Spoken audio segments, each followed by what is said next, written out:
Each year begins with our classrooms being filled with all the new faces for the coming year. Faces reflective of the innocence of being a child. Faces lit with the excitement and eagerness that a new school year brings. Our school year ends with the memories of a full year of growth and change. We watch children come and go, often forgetting that they have a world beyond the walls of this school. Each year, 1 million children are victims of child abuse in the United States. Most of the connections outside a child's family are found here at school, like the school bus driver, the food service worker, the paraprofessional, and of course, the teacher. Over half of all victims are under the age of 7.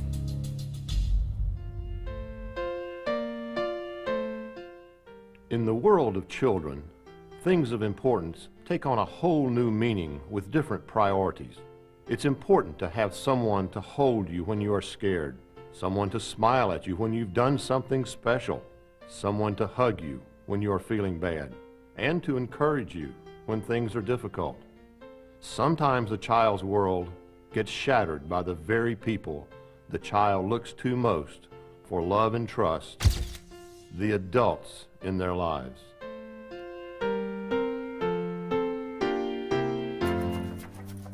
Eight out of 10 abusers are a parent or relative. Child abuse is a difficult subject for everyone. It's one of those situations we would all like to pretend is not happening in our community, but it is. Educational personnel are the largest group of mandated reporters to report child abuse. Child abuse affects us all. We may not think that anyone we know would hurt a child, but most people who abuse children don't plan on hurting children either. But whether we know someone who abuses a child or not is not the point. The point is that all individuals who work with children as part of their employment are mandated reporters. Mandated reporters are required by law to report any suspicion of child abuse to the proper authorities. Mandated reporters in your school would include teachers, principals, child care providers, classroom paraprofessionals, food service employees, custodians, secretaries, crossing guards, nurses, and bus drivers. The mere fact that you're watching this video means that you are a mandated reporter. I'm a mandated reporter? Well, how do I know what to report? And what if I'm wrong? I know it's pretty scary to be reporting child abuse, but it's also scary to be abused, too. There are some simple signs that will help you see child abuse. You might see bruises in the shape of a belt buckle, clothes hanger, or stick. You can see bruises that are different colors from the different time I was abused. Bruises on the back of your leg or on your neck or on the palm of your hand may not be an accident. Bruises on my ears at the corners of my mouth can mean I was abused too. And remember, it's hard to see bruises on dark-skinned children like me. I could have burns in the shapes of different things like an iron or a curling iron. Had I just accidentally bumped into one of those things, I would only have one deep edge burn because it would have been hot and I would have pulled away quickly. If you put me in hot water, you would see the lines where the water had been. Sometimes the burns might look like gloves or socks. Small round bones might be from cigarettes. Burns on the tips of my fingers could have been from having my hand held over a lighter or candle. Bald spots on my head might mean that someone has pulled my hair out. So, I need to pay attention to suspicious bruises, burns, and bald spots, and explanations for them that aren't consistent or don't make sense. What else should I notice? I may be acting a lot. I may want to spend lots of time at school. You know, come early, leave late. I may not want to go home. How I act might tell you that something is wrong. I will probably be real afraid to make a mistake.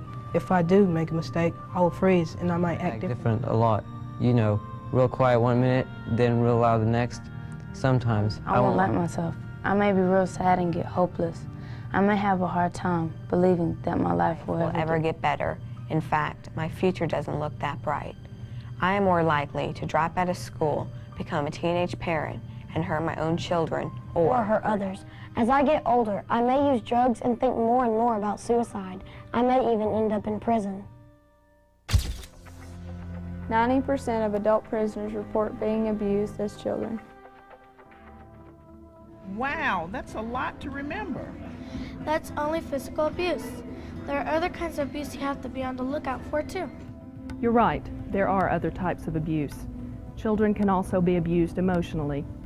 Emotional abuse occurs when a parent's interaction consistently undermines or destroys a child's sense of self-worth. For example, some parents never praise the efforts of their children and always call them names like dummy or stupid or idiot.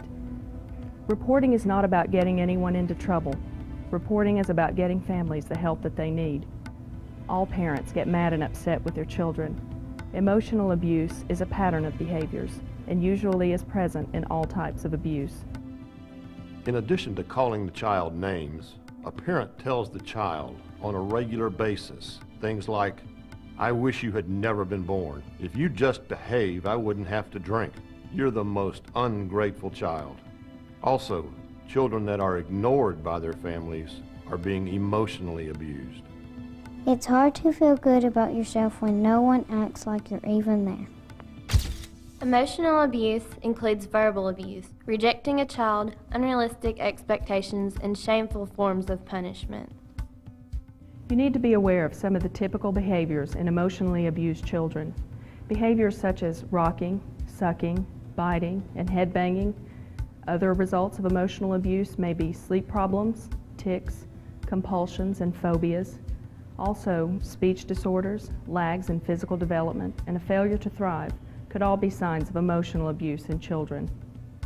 Emotional abuse is the most difficult type of abuse to treat, and it has the longest lasting negative impact upon a child's physical and mental well-being. What about sexual abuse?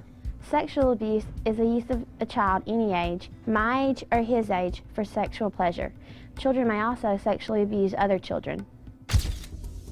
Most child sexual abuse is not reported. Sexual abuse is the most underreported form of abuse because it is so secretive. It's hard to detect and very difficult for victims to report. Therefore, mandated reporters must know the warning signs. Before their 16th birthday, approximately 1 in 4 girls and 1 in 6 boys are sexually abused. That is 5 children in this class alone. Over 70% of children who were sexually abused had their abuse last more than 5 years. Physically, children may have difficulty walking or sitting, or complain of pain in the genital or rectal areas. Some children may constantly clear their throats or have stomach pains which have no physical origin. Behaviors you may see in sexually abused children include an unusual knowledge of sexual acts and language inappropriate for the child's age. They may have a preoccupation with their own sexual organs and other children's and adults' sexual organs. Some children act out sexually, while other children withdraw or regress. You may notice that they have suddenly developed an intense fear or dislike for a particular person. Sexually abused children are sometimes unwilling to participate in phys ed classes. The children will dress in layers, and their hygiene sometimes suffers. Neglect is the most common form of child abuse and the leading cause of child death from abuse. Child neglect can be thought of as a failure of parents or caregivers to adequately provide for a child's emotional, physical, intellectual, and social well-being. That would include a failure to attend school. Neglect is a pattern of behaviors, and it occurs in all socioeconomic levels. However, it is true that poverty can be a contributing factor. You may see parents who don't provide adequate supervision due to problems or misplaced priorities. Parents with addictions may not be able to care for their children. Neglected children may also have untreated illnesses and disabilities. Being poor is not the same as being neglected or abused. I often see children coming to school, either they're dirty or they're not dressed for the weather. Is that neglect? Yes, that's neglect. What about kids that are always asking for food or lunch money? That's neglect when I always come to school hungry. What are some other signs of neglect I need to be aware of? Homes with excessive garbage, vicious animals, or access to weapons may indicate signs of neglect. But it's not always the outside. I know a girl who's an anorexic, and her parents won't take her to the doctor. It may also be a home where domestic violence between adults and may cause a threat to the child. It could also be a home where parents use or make drugs. Often in the case of neglect, parents are just lacking in resources or knowledge, or have a substance abuse problem. With appropriate treatment and services, these families can be helped to better care for their children. But it's up to you, the mandated reporter, to report to your school social worker or school counselor so that they can be helped. Thank you. There's just so much information to remember. Well, you know, you don't have to remember it all. Our school system has a policy that explains everything in great detail. And every school has a designated reporter. And if you have any questions, just go to them. That's usually the school counselor or the school social worker or perhaps the school principal. Look, I just don't have time to deal with this right now. You're a school social worker. How would you handle it? You deal with this every day. Children bring problems from home to school with them. Making a verbal report to a school counselor or social worker takes very little time. Just 10 minutes of your time could give a child a lifetime, or at least the opportunity for a better life. You know, you always tell us that we have choices to make. Now you have a choice. You can spend less of your time now or more later. And don't tell me you get to choose what laws you want to obey. But what if I'm wrong? Legally, it doesn't matter if you're right or wrong, just as long as you report in good faith. Reporting in good faith means that you've given careful thought to what you saw and heard. You're making a report not to hurt, but to help. Each of us is like a link in a chain to keep children safe. It takes all of us working together to prevent child abuse, and we are all only as strong as our weakest link. Experts agree that most child abuse still goes unreported. Why aren't you reporting? Please report. Please report. Please report. Please report. You can make a difference.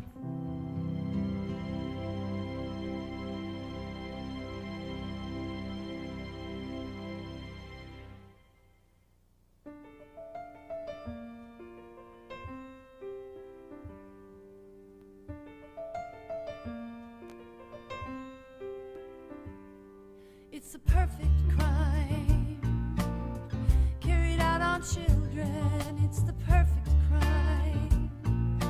Nothing they can do, and it's the perfect crime.